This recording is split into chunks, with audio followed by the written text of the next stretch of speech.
उसके साथ वो रिश्ता, और वो रिश्ता कैसे बना? वो लहू से।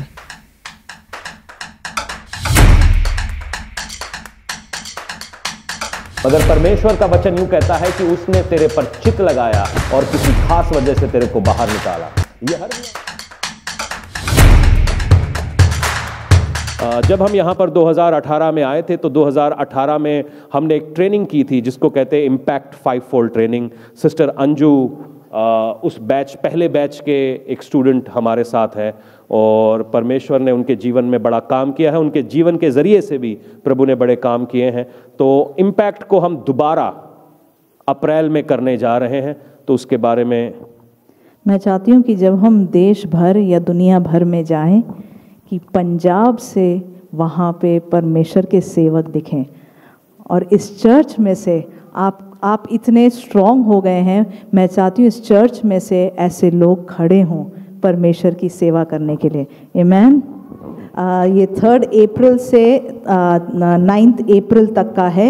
ये 6 दिन की ट्रेनिंग है और 7वें दिन जो ग्रेजुएशन सेरेमनी, जो कि रेजरेक्शन डे या ईस्टर जो बोलते हैं, रेजरेक्शन डे के दिन संडे को यहाँ पर होगा।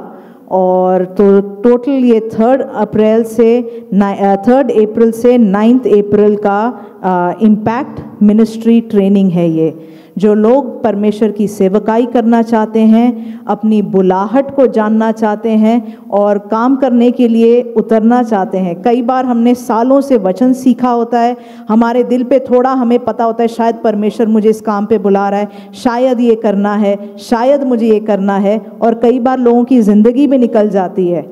मगर आपकी ज़िंदगी भी निकल गई, चाहे आप 60 साल 70 80 साल के भी हैं। अगर आपको लगता है परमेश्वर ने मुझे शायद सेवकाई के लिए बुलाया है, अपनी ज़िंदगी से आपने 7 दिन निकालने हैं। ये यहाँ पे एक रेजिडेंशियल ट्रेनिंग होगा, मतलब यहाँ पे ठहरेंगे, ये घर आना जाना नहीं होगा, यहाँ पर ठहरेंगे 7 दिन के लिए जब तक ये कोर्स ख़त्म नहीं होगा, और ये ऐसा ट्रेनिंग चलेगा। इसका फ़ीस है 7,000 रुपये, जिसमें खाने का, रहने का सब कुछ उसमें इंक्लूडेड होगा। और तो अगर आपको लगता है परमेश्वर ने आपको बुलाया है, अगर आपके दिल में आपको थोड़ा सा भी लगता है परमेश्वर ने मुझे शायद सेवकाई के लिए, पास्टर होने के लिए, इवेंजलिस्ट होने के लिए बुलाया है, प्लीज़ खड़े होइए और इस चीज़ में आप भागी बनिए। अभी से ये अराउंड 1 महीना है, आई थिंक अराउंड 20-25 दिन में हम जो एडमिशन्स हैं वो बंद कर देंगे। आपने डिसाइड करके ज्वाइन करना है।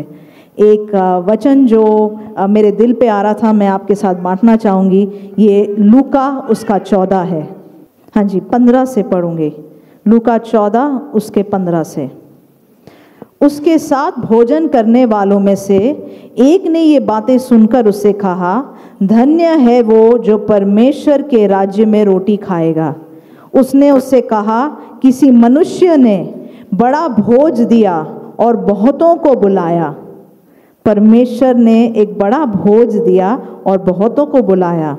जब भोजन तैयार हो गया तो उसने अपने दास के साथ आमंत्रित लोगों को कहला भेजा, आओ अब भोजन तैयार है। पर वे सब के सब क्षमा मांगने लगे। तो जब भोजन तैयार था, इम्पैक्ट का भोजन तैयार है, मगर ये ऐसा कहता है, मगर लोग क्षमा मांगने लग गए या एक्सक्यूजेस देने लग गए। पहले ने उससे कहा, मैंने खेत मोल लिया है और अवश्य है कि मैं उसे देखूं। मैं तुझसे विनती करता हूं, मुझे क्षमा कर। किसी ने ज़मीन खरीद ली। दूसरे ने कहा, मैंने 5 जोड़े बैल मोल लिए हैं और उन्हें परखने जाता हूं। मैं तुझसे विनती करता हूं, मुझे क्षमा कर दे। किसी ने पट्ठे चढ़ाने हैं। और एक ने कहा, मैंने विवाह किया है इसलिए मैं नहीं आ सकता। तो किसी ने शादी कर ली है। तो कई बार जो आशीषें हमारी ज़िंदगी में आती हैं, मैंने अभी अभी शादी करी है, अभी अभी नया घर लिया है, अभी अभी खेत लिया है, अभी अभी गाय सूई है, बहुत कुछ होता है ज़िंदगी में। तो इस वजह से वो मना कर रहे थे आने से। 21, उस दास ने आकर अपने स्वामी को ये बातें कह सुनाई।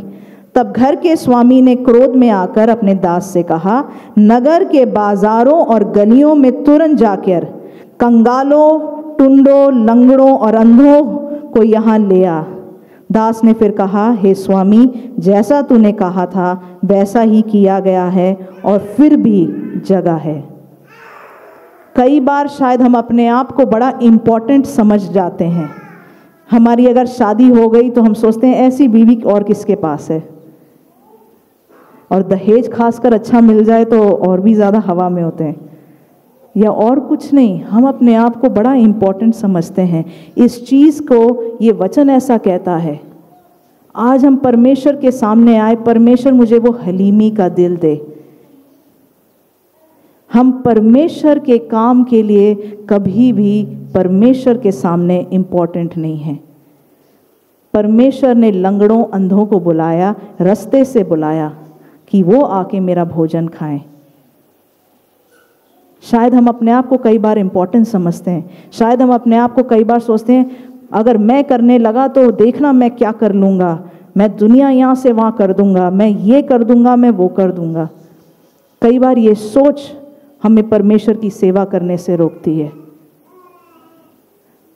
तभी कई बार जिसकी हालत बिल्कुल बेकार है वो परमेश्वर की सेवा कर पाता है। इसी बात को ध्यान में रखते हुए मेरे को सिस्टर अंजू याद दिलाएंगे, एक लड़का आया था गुजरात से, दिलीप, याद है? शायद याद नहीं होगा आपको। हाँ, रिमेम्बर। गोल मोल सा लड़का नहीं था, आदमी था वो, मैं लड़का बोल रहा हूँ उसको। तो पूरी 6 दिन उसके मुंह में तंबाकू रख के वो पीछे बैठा रहा।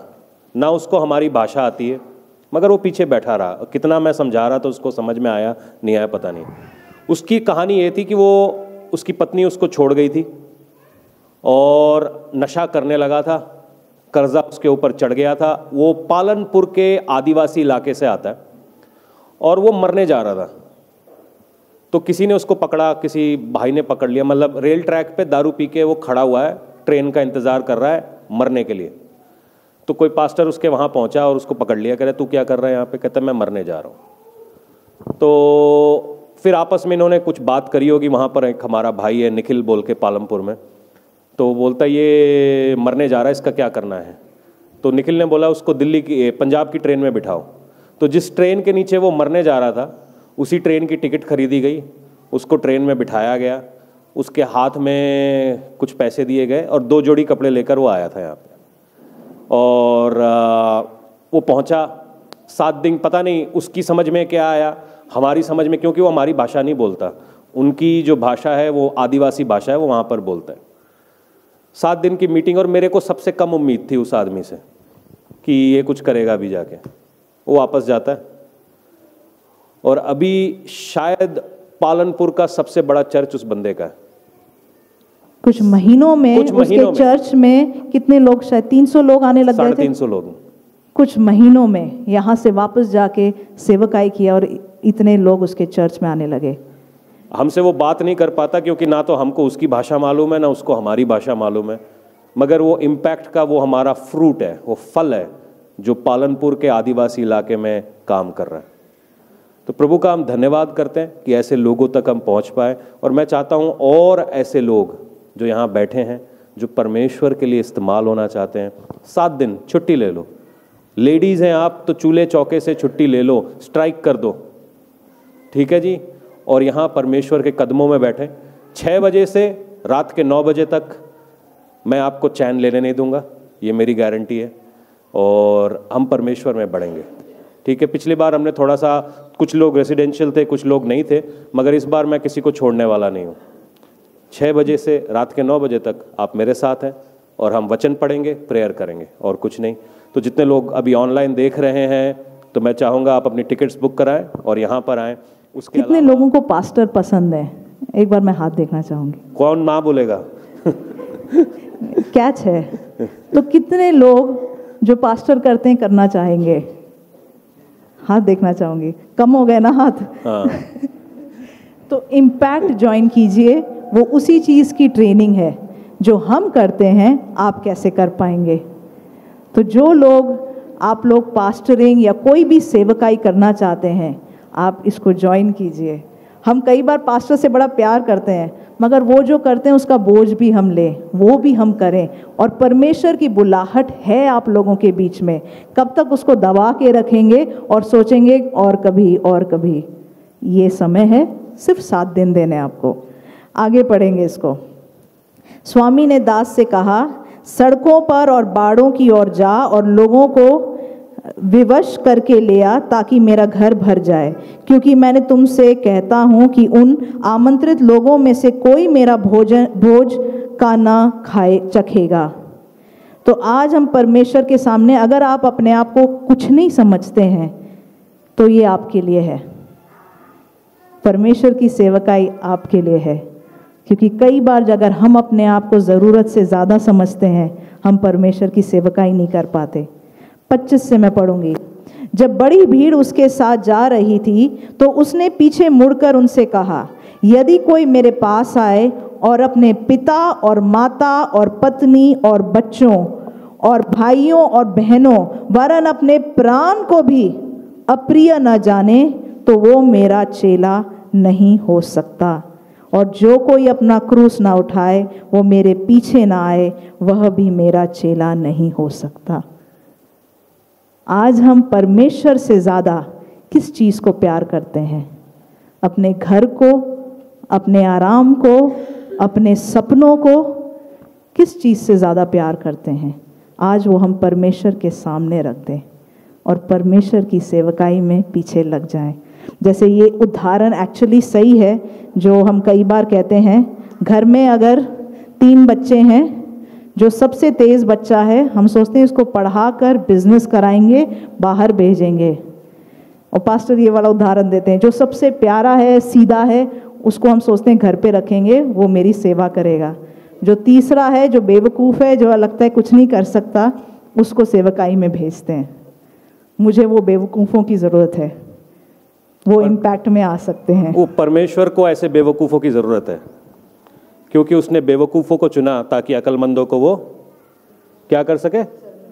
क्या कर सके? शर्मिंदा। तो जितने बेवकूफ़ हैं एक बार आमीन बोलिए।